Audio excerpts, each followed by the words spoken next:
Doc Camille, paano ba i-manage ang PWD tulad ni Ramon?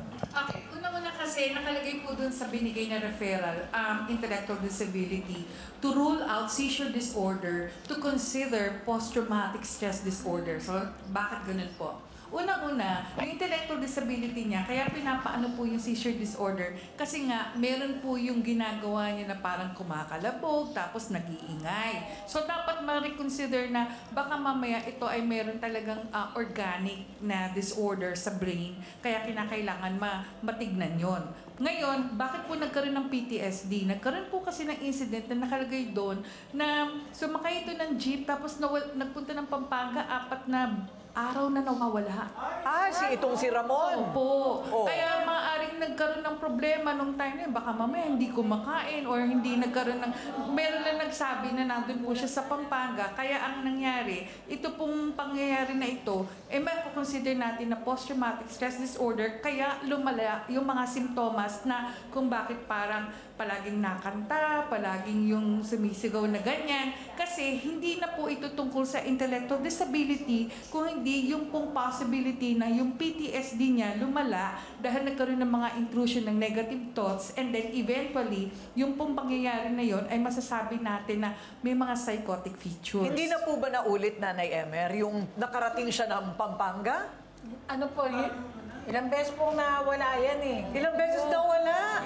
Naku, mabuti. Ewan ko lang ha. Anak niyo yan. Kailangan yan, nababantayan niyo. Kaya nga po, hindi na ako naghanap buhay. Ay, hindi ka na naghanap buhay dahil doon. Okay, tapos, Doc Camille. So pag ganun po ang mangyayari, kinakailangan po kasi hindi ko na po yon sakop yun, pang psychiatrist na po yun, of which matutulungan ko kayo. Hindi po kinakailangan na ang sinasabi natin dito ay pampatulog lang ang kinakailangan.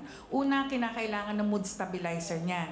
Pangalawa, kung makakausap po natin siya ng maayos at kahit pa paano makita po kung ano talaga yung tamang dahilan, tamang gamot po ang maibibigay. Ngayon, kung sakasakali po hindi namin kaya ma-follow up yan, ang gobyerno po, meron po tayong National Center for Mental Health. Pwede nyo pong dalhin doon. Pumila lang kayo. Libre po ang gamot ng 3 buwan. So, kada check-up, meron kayong libreng gamot. So, hindi nyo kinakailangan gumastos kung hindi pa masahe lang po. Yun lang po. Ayun naman pala, libre. Pipila lang kayo. Oo. Dadalhin dapat, siyempre. Ako, dadalhin Yung pasyente. Yung pasyente. Oo. Ngayon, kung talagang sabihin nyo na meron po kayong mga pinakitang papel sa akin, yun lang po ang dadalhin nyo, mag-aasikaso na po kayo. Ayun. Okay, so gagawa natin siya ng appointment. Yes. Thank you very much, Doc Camille. Attorney Rob, pwede nga bang mapaalis nila Tali dahil nakakaabala? It's a nuisance, hindi ba? Meron ba silang karapatan na paalisin? Hindi po, wala po silang karapatang paalisin sapagkat unang-una, hindi sila ang may-ari ng kanilang tinitirahan. Doon lamang sila nagre-renta. Sa ilalim ng batas, yung owner ay may karapatang magpaalis. However, I will not suggest doon sa owner na papaalisin po ito by reason of the PWD sapagkat maaari pong makasuhan ng mga nagpaparenta, yung mga nagnenegosyo ng renta na kung saan ay pinaaalis nila o hindi nila tinatanggap yung tao dahil merong diferensya sa pag-iisip o anumang disabilidad. Maaari po silang managot ng kriminal sa ilalim ng Mental Health Act at pati na yung dun sa Magna Carta for Disabled Person. Kaya naman po, ayun po ang solusyon nga po natin dito ay sila ate talaga ang pinagmulan niya dahil hindi naalagaan ng mga bata. Ano ho? Talagang kayo ho yan. Ngayon, magkakaroon na po ng gamutan tapos si ate, wala po tayong magagawa kundi sa batas, ate, no? Si Ate Tali, ay inuutusan tayo ng Estado na tayo ang maging mas malaking tao doon sa mga taong mas maliliit sa atin. Sapagkat tayo ang nakakaunawa, meron pong parusa sa batas. At para sa kanila naman, may assistance po na binibigay ang gobyerno para sa mga PWD. Maraming salamat. Ayan, okay. Thank you. Malinaw. Brother Jun, I'm sure nakikita mo sa pagbabalanse na kapwa sila may kakulangan, ano? Okay, kayo na ang magsabi. Aling Tali, alam ko po na talagang nauubos ang pasensya. Baka po hindi lang naunawaan ng iba yung sitwasyon nyo. Mauubos talaga ang pasensya. Iiwanan ko lang po sa inyo ang isang paalaala.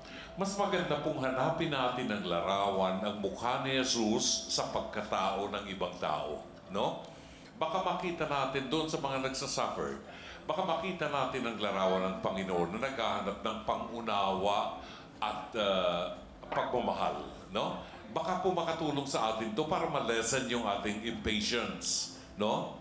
At kay Aling Emer, obvious po, may pagkukulang tayo sa ating anak. Kailangan po, doblehin pa natin ang atensyon natin kay Ramon. Ramon ang pangalan ng bata, no? Doblehin po natin dahil mas higit po niyang kailangan ang atensyon. Can you imagine? Napunta sa ibang lugar sa maraming pagkakataon, nakalampas sa atin. Ibig sabihin po, may pagkukulang tayo. Pero salamat sa Diyos at may face-to-face harapan dahil mabibigyan po natin ng solusyon ang problema niyo kay Ramon. Tamang paraan at tamang gamutan.